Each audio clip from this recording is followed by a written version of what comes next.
Welcome to The Pitch Room, the show where we skip the highlight reel and get the real story of how things actually get built.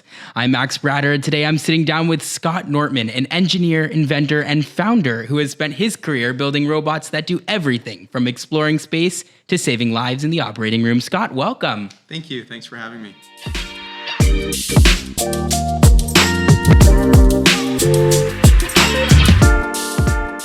So we're gonna start it out kind of light and easy. Before we get to anything serious, how do you take your coffee? I have a latte today, regular latte, I think with skim milk. Yeah, okay. Is that like your usual order? It depends on the mood I'm in. I usually just get drip coffee and add a little bit of cream and sugar, but I felt like getting a latte today.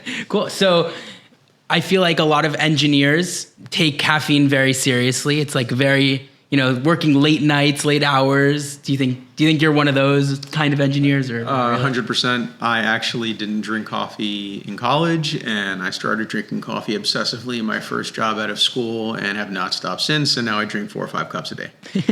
Well, let's get right into that kind of origin story. So you went to the University of Florida? Correct. Went to UF, undergrad and master's. I have an undergrad in electrical engineering and a master's degree in computer engineering. And how did engineering grab you, like when you were little? I know when I was little, I would, and you can ask my mom, and you know my mom, I would tap her on the shoulder at 6 a.m, because that's the time I was allowed to get out of my bed.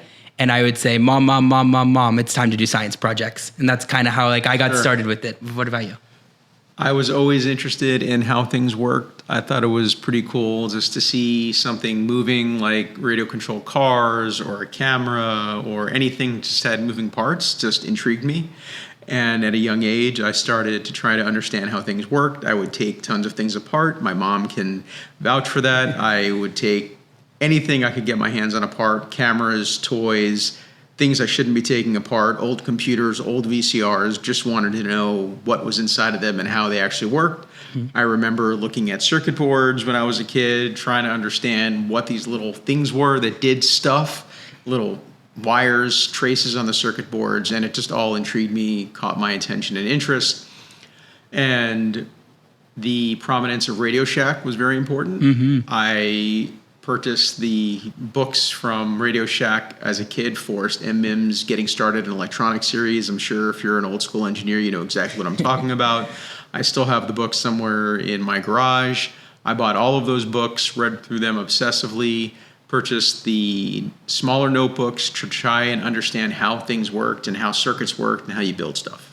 That's incredible. It sounds like you kind of knew from the beginning, like this was something you wanted to do. Yeah, I've always been interested in engineering and understanding how you put stuff together and how you take things apart. More the taking apart stuff when I was a kid. Didn't learn how to put things together and build stuff till I was a bit older. Yeah, at my school, they had an activity you could do in 3rd grade called Take Apart. So people would donate like old computers and printers and random pieces of technology that were broken, and we would literally just spend like a half an hour taking everything apart. And It was cool. I mean, obviously it was fun to take random things apart that you normally weren't allowed to, but it's very cool to see something you think might be pretty simple or like pretty trivial, like a printer. Most of us have one at home. Probably all of us have one at school or at work.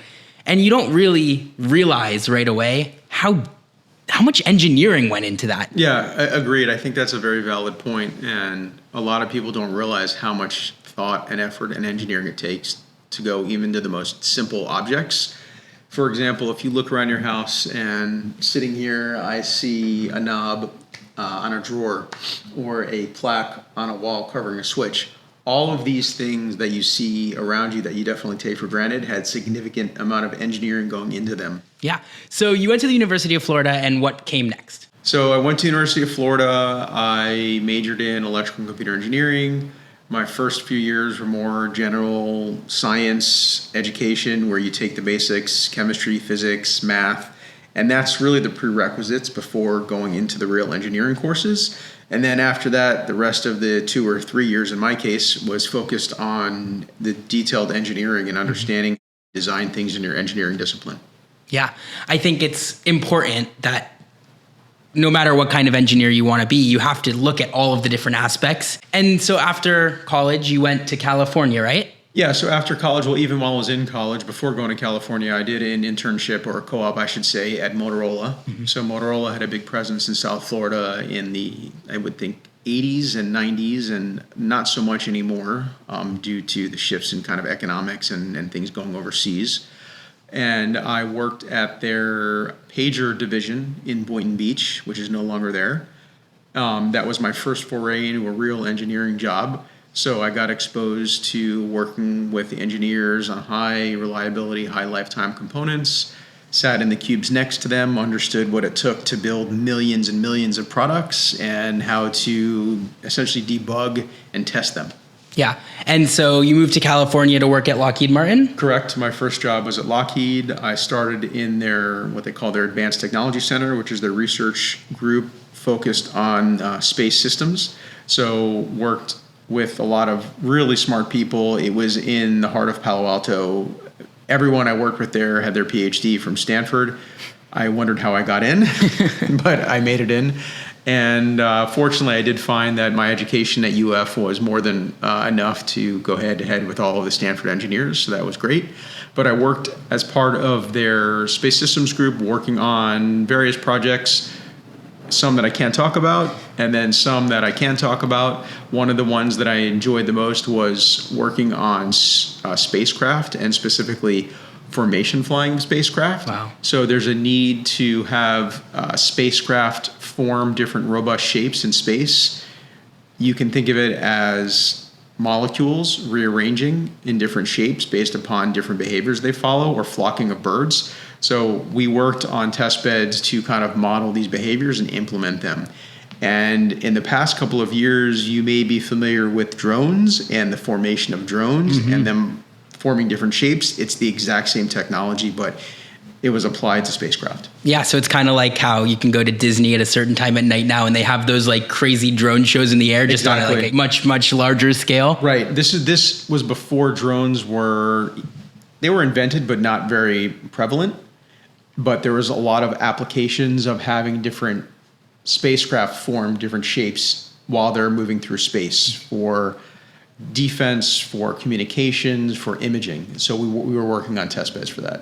Well, and then a couple years, months later, you moved from aerospace to the human body and took that kind of med tech side. Sure, but there was an intermediate step there. So I worked at Lockheed Martin for about 2 years, and then after Lockheed, I stayed in the Bay Area in Silicon Valley, and I worked at a consulting group called Mindtribe Product Engineering.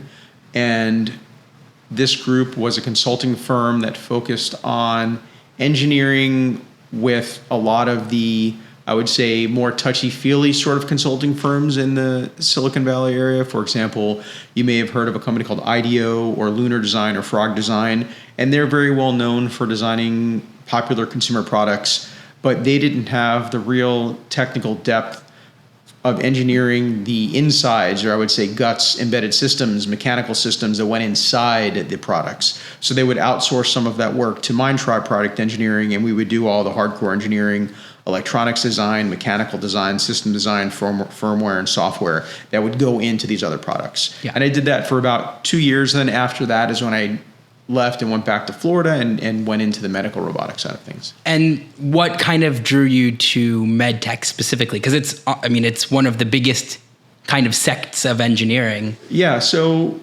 I think that at the time, really the dominant player in robotics in the medical space was Intuitive Surgical. And they were early on, they were just getting started.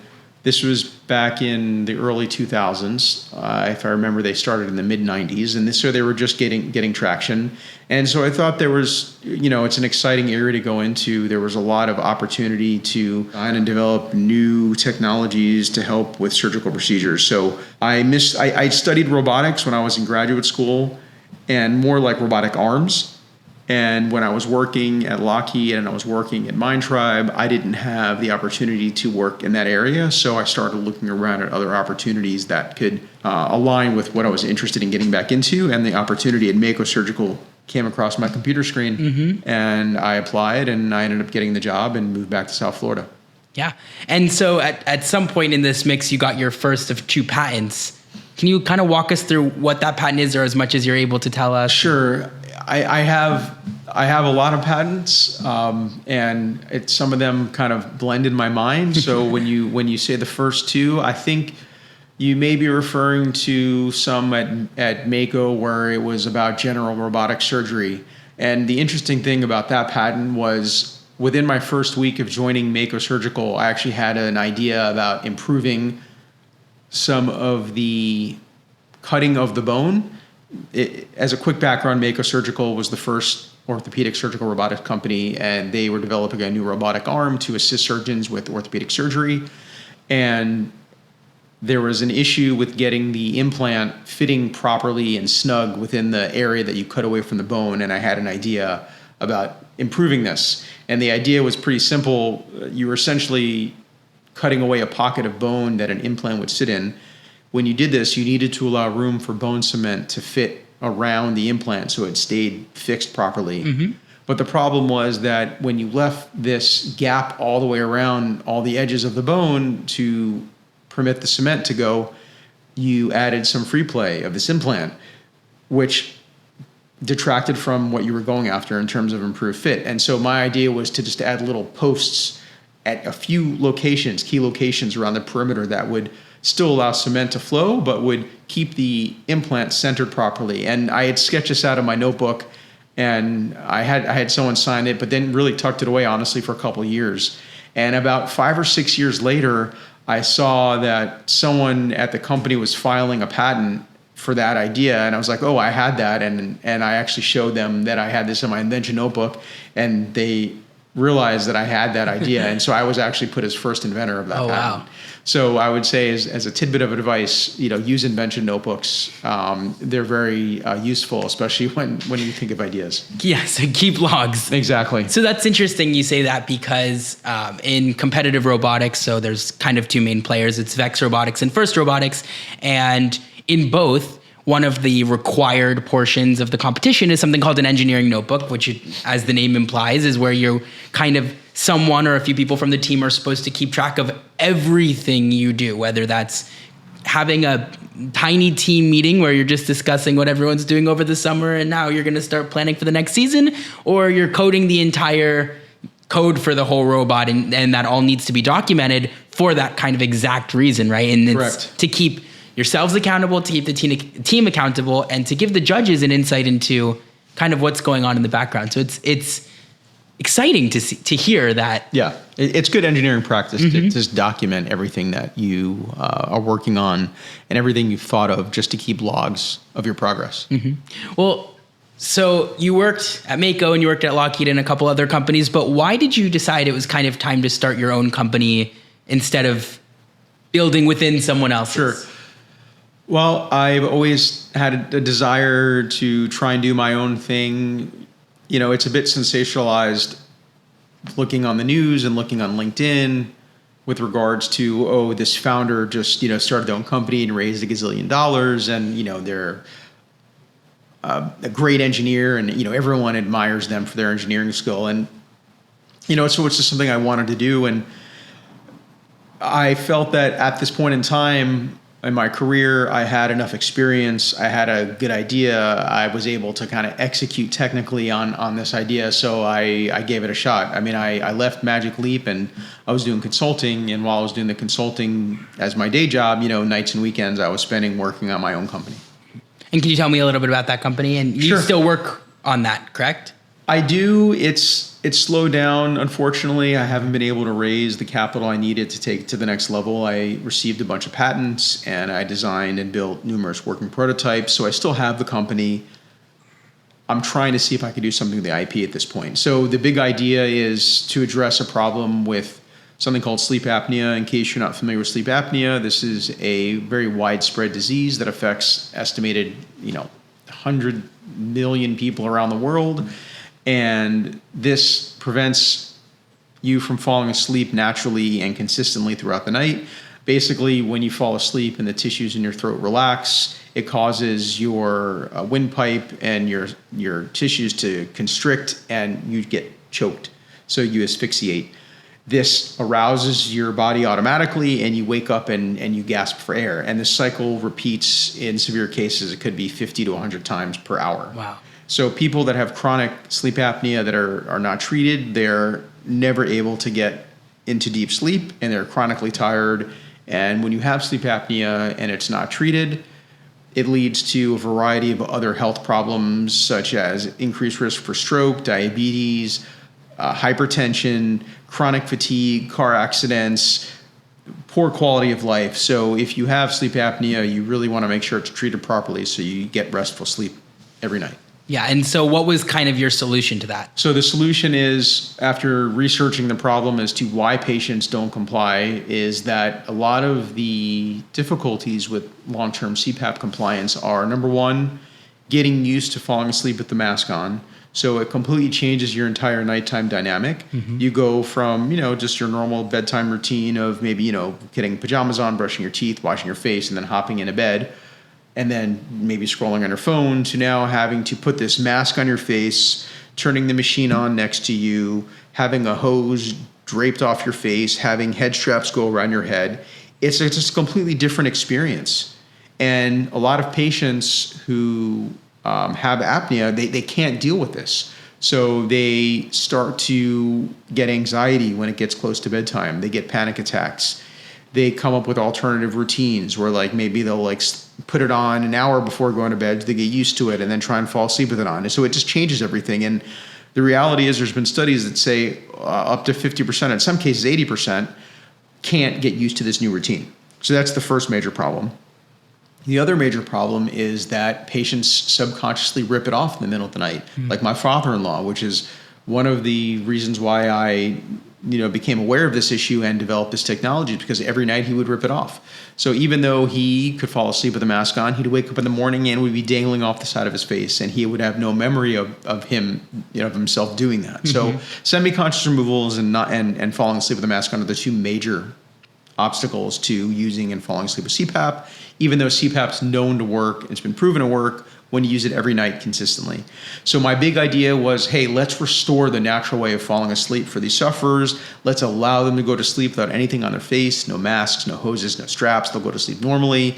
And then after they fall asleep, a small bedside robot will automatically place and hold the mask on their face throughout their night. So it just restores a normal way of falling asleep, and then they could still get the benefits of PAP therapy.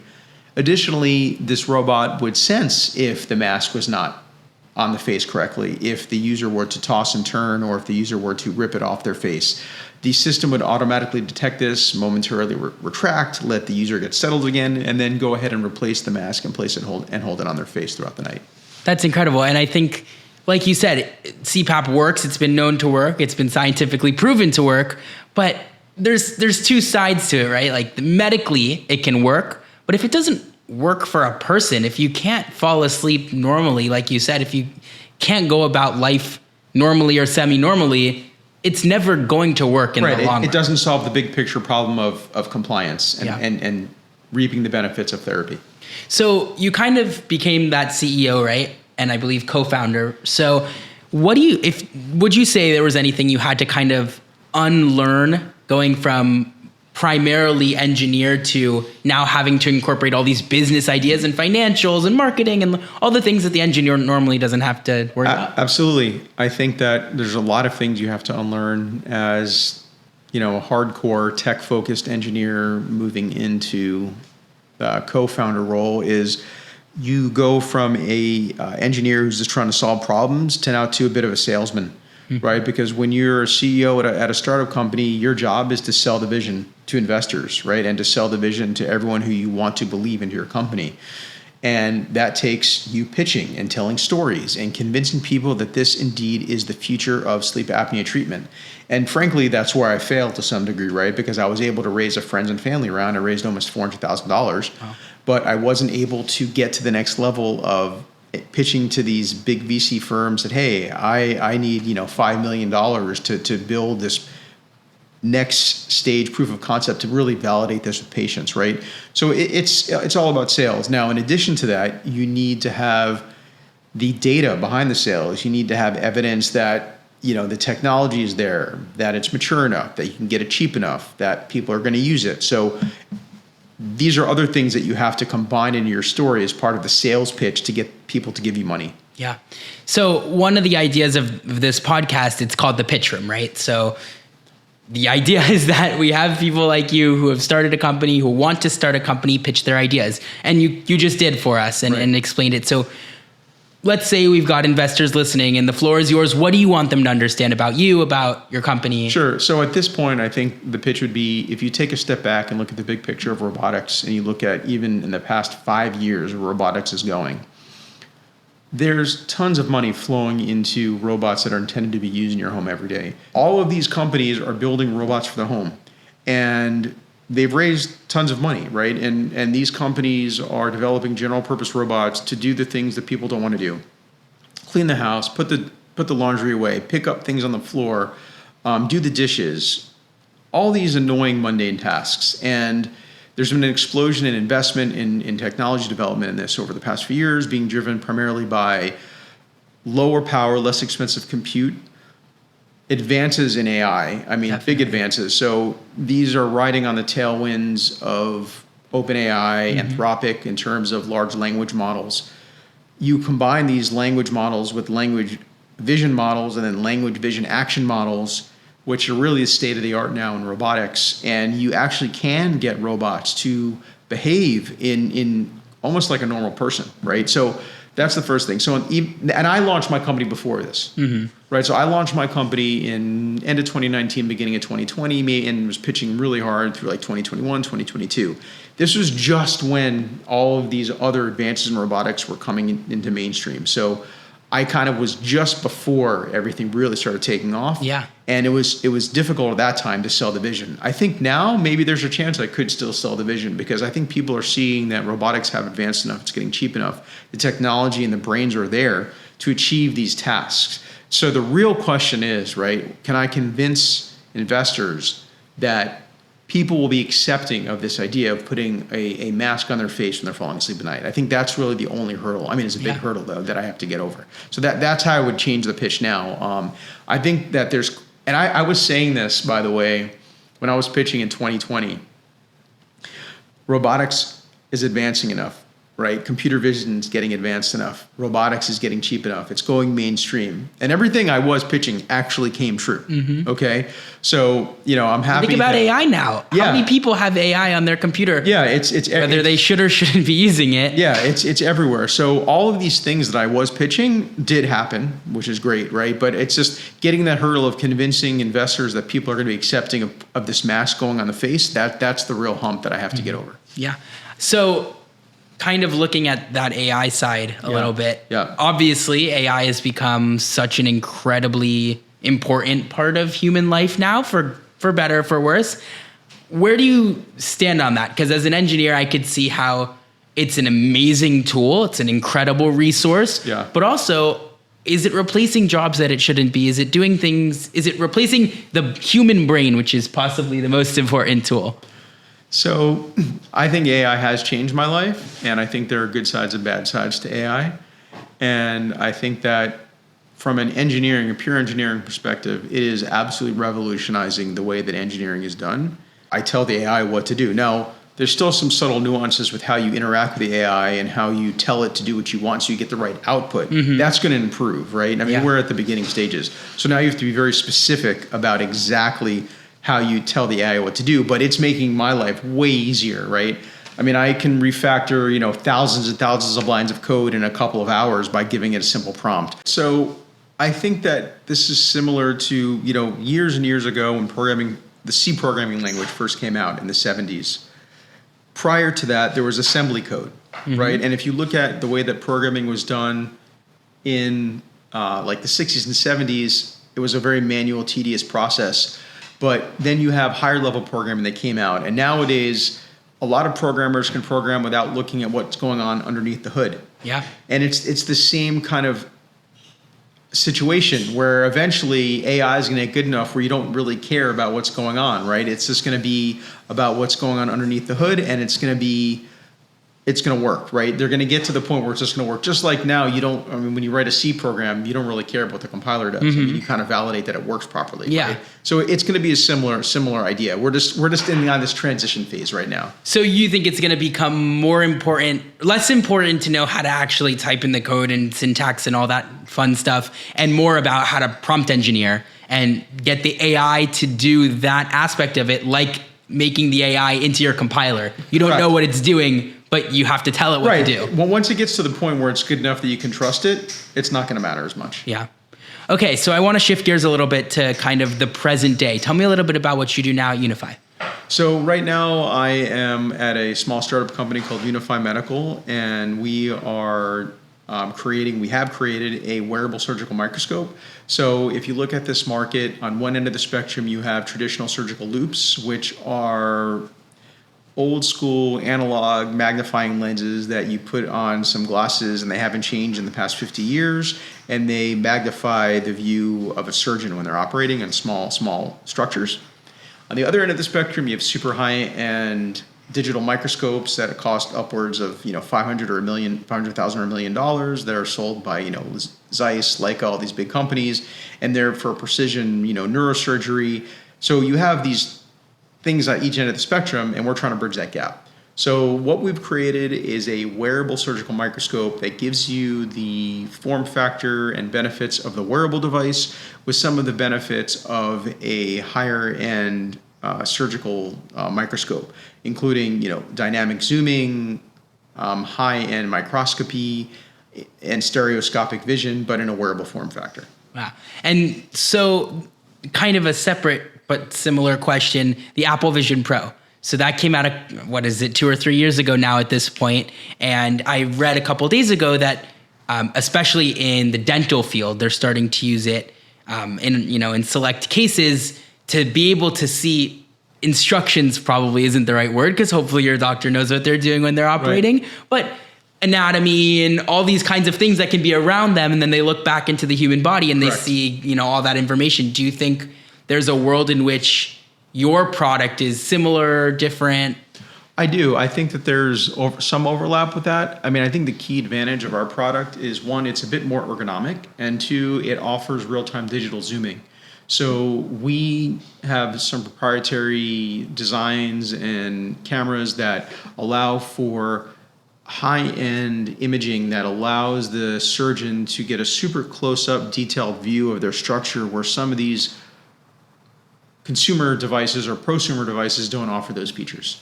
Yeah, so I'm actually the programmer for my school's robotics team, and what's interesting is, obviously, you're not allowed. AI can't exactly do that aspect right in its current form, because it can't see what the robot's doing and know what. Unless you get really specific with your prompt engineering. Yeah.